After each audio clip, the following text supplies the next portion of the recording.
সাপ মারা জায়েজ আছে কি নাই। সাপ মারা আমি সংক্ষেপে কথা বলে দিচ্ছি। আব্দুল আজিজ মুহাদ্দিস দেহলভী রহমাতুল্লাহ আলাইহি ভারত উপমহাদেশের শ্রেষ্ঠ একজন আলেম ছিলেন, একজন শায়েখ ছিলেন।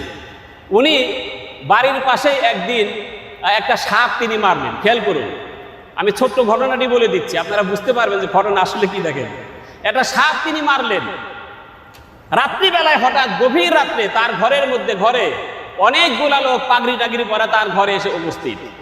এসে বলছেন, জাহাপনা, আপনাকে আমাদের বাদশা তলব করেছে, আমাদের বাদশা আপনাকে ডেকে পাঠিয়েছে।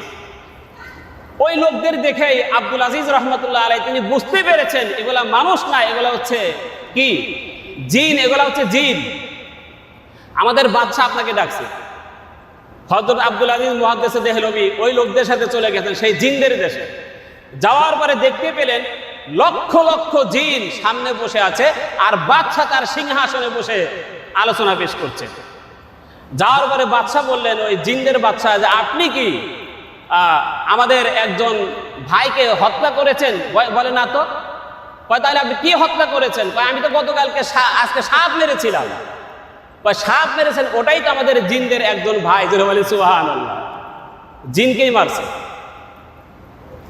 তখন বলে যে আপনি যে সাপকে মারলেন, আপনার দলিল কি? আপনি যে সাপ মারলেন, আপনি কোন হাদিস দিয়ে আপনি সাপ মারলেন? সাপ মারা কি জায়েজ আছে?